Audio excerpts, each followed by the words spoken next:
Saludamos a Enrique Feas, es investigador principal del Real Instituto Elcano. Enrique, muchas gracias por brindarnos unos minutos hoy. ¿Qué tal? Encantado.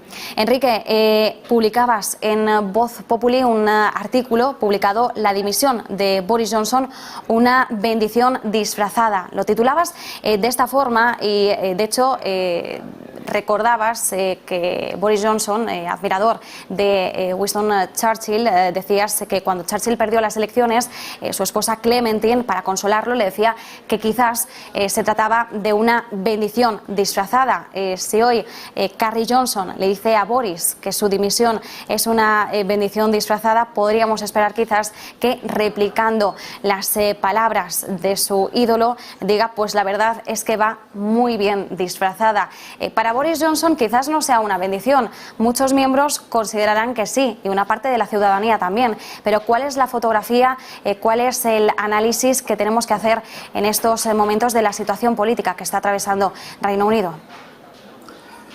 Bien, precisamente lo que decía Boris Johnson es que estaba muy bien disfrazada porque él no era capaz de, como diría Churchill, de ver las ventajas de esta dimisión. Él no entiende que una persona, o él en su fuero interno probablemente no entienda lo desagradecida que es, lo desagradecido que es su partido y el pueblo británico por no valorar que él fue el que consiguió ejecutar el Brexit como prometió.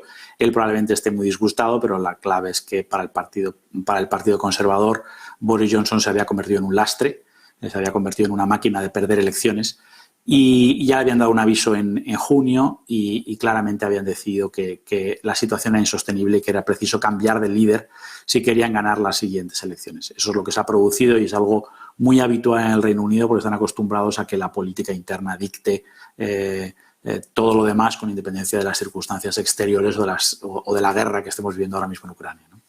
Enrique, además, bueno, la actividad hoy en Twitter era bastante animada. Carlos Canino recordaba que en Reino Unido no existe el concepto de gobierno en funciones, así que quien es primer ministro con todos sus poderes. Y de hecho hemos visto la intención de Johnson de mantenerse en el poder hasta otoño. Veremos hasta qué punto se acelera el proceso de elegir a un nuevo líder. Él dice que planea continuar como primer ministro hasta otoño para permitir que se lleve a cabo una elección interna en verano, es decir, no existe ese concepto de gobierno en funciones. Es importante porque ahora va a empezar toda esa batalla en el seno del Partido Conservador sobre si Johnson tiene que seguir en el cargo hasta que se elija en octubre a uno nuevo.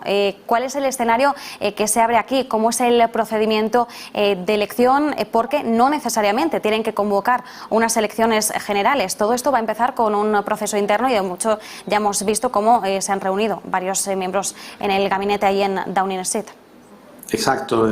Digamos que en el Reino Unido el líder del partido que gobierna es el primer ministro. Entonces, la elección de un nuevo líder es la elección de un nuevo primer ministro sin solución de continuidad. Es decir, un primer ministro sustituye a otro cuando éste es nombrado. La cuestión es si, teniendo en cuenta que hay que elegir un nuevo líder, se quiere o no se quiere que Boris Johnson actúe de maestro de ceremonias de la elección de su sucesor. Y hay gente que prefiere o hay gente en el partido que prefiere que sea un primer ministro neutral el que lleve a cabo esto. Se realiza en una serie de votaciones en las que se van filtrando candidatos hasta que solo quedan dos y se elige uno de ellos como líder del partido e inmediatamente pasa a ser nombrado primer ministro en sustitución del anterior.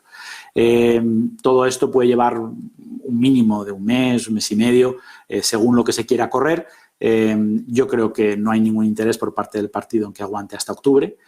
Preferirán poner, o intentarán por lo menos poner un candidato de consenso para liderar la transición. Hablabas de cómo va a ser ahora, cuál es el periodo que se abre para elegir a un nuevo líder del partido y por tanto a un nuevo primer ministro. Están sonando muchos nombres, entre ellos estaba recapitulando Rishi Sunak y Sajid Javid, que son los primeros ministros que dimitían y que han desencadenado toda esta caída en dominó. También teníamos a Penny Mordaunt, la ministra de Comercio, y también suena el nombre de Liz Truss, la ministra de Exteriores, que además ha tenido un papel fundamental en el conflicto geopolítico que ahora mismo está asolando Europa, como es la guerra en Ucrania.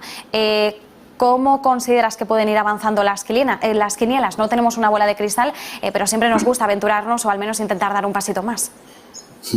Es difícil hacer predicciones. Claramente Sunak y Javid son dos de los más firmes candidatos. Y luego, por otra parte, está Liz Truss, aunque probablemente en la rama dura también la ministra de Interior, Priti Patel, pueda ser una de las más firmes candidatas. En cualquier caso, con independencia de las voluntades, luego la decisión entre un candidato u otro suele estar sujeto a una serie de, digamos, de componendas internas que es difícil predecir en este momento. Una de las cuestiones que quizás está también revoloteando en estos momentos es si la dimisión de Boris Johnson significa el fin del populismo ahora mismo en Reino Unido. Recordemos que cuando Boris Johnson era coetáneo de Donald Trump y a ambos mandatarios se les comparaba en muchas ocasiones, ya no solo físicamente, que es verdad que tienen cierto parecido, sino también en la forma de expresarse, la forma de lanzar esos mensajes tan contundentes, tan directos a la ciudadanía y que caían, incluso a veces pecaban de demagogia, se podría decir, con esos mensajes tan populistas. Es el fin, por tanto, se va a buscar una línea algo más austera, más comedida en el nuevo líder. Yo creo que sin duda se va a intentar que haya un candidato un poquito más aburrido que Boris Johnson y, a ser posible, un poco más próximo a la realidad, que, como efectivamente señalabas, se parecía mucho a Trump en su desprecio por la realidad, ¿no? No creo, sin embargo, que sea un candidato completamente distinto. Hay elementos, pues, del Brexit que están muy presentes entre los conservadores, pero sí que sería conveniente, y yo creo que son conscientes de que es imprescindible tener un líder un poquito más relajado, un poquito más aburrido, un poco más flemático, que intente, en vez de plantear, pues, batallas épicas contra la Unión Europea, pues que se limite fundamentalmente a solucionar los problemas de las empresas, que en este contexto actual es lo que necesitan, y no soflamas bélicas o alusiones al nacionalismo, que es lo que frecuentaba más Boris Johnson en el tratamiento de los temas europeos.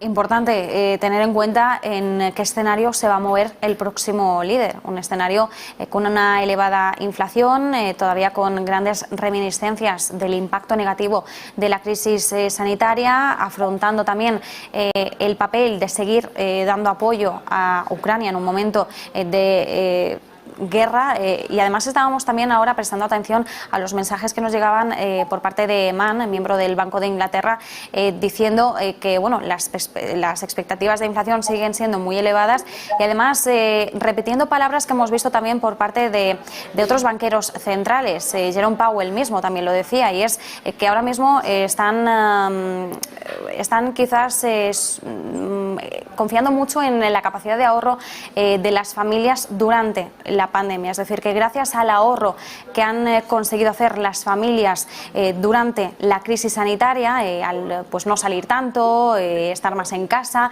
que gracias a ese ahorro van a conseguir seguir consumiendo y hacer frente a esta elevada inflación sin terminar de frenar de todo el gasto. Claro, el nuevo líder va a tener que tener en cuenta todos estos factores y va a tener que ser capaz de liderar en un momento en el que la incertidumbre va a estar más presente todavía en ese periodo de economía y de política británica. Son muchos retos los que hay ahora por delante, y también los riesgos. ¿Hasta qué punto la política británica va a ser capaz de recuperarse de esta crisis de confianza y poder estar a la altura de estos retos? Bueno, una de las críticas fundamentales a Boris Johnson es que no está gestionando adecuadamente la crisis actual, y está claro que el Reino Unido está sufriendo particularmente de una inflación más elevada que la media. Es un importador neto de energía, además, hay que recordarlo, con lo cual le afectan particularmente, pues, todas las oscilaciones en los mercados energéticos. Yo creo que hay una gran volatilidad. En este momento es muy difícil predecir lo que puede ocurrir. Se están produciendo, por ejemplo, fuertes bajadas en estos días últimos del petróleo, algunas bajadas de determinadas materias primas y alimentos, que indican, pues, que el mercado espera una desaceleración, y es posible que se tranquilicen los precios, digamos, de la inflación no subyacente, ¿no?, de los precios energéticos. Yo creo que lo que el Reino Unido necesita ahora, y lo que están esperando los electores, los ciudadanos británicos, son unas políticas económicas claras, unas medidas para los problemas que pueden venir y las soluciones que se pueden plantear crisis o para evitar los riesgos de una desaceleración que parece inevitable. De lo que se trata de amortiguarla en la medida de lo posible y de compensarla, sobre todo para los más desfavorecidos. Enrique Ceas, desde Real Instituto Elcano, investigador principal, muchísimas gracias por este análisis. Encantado.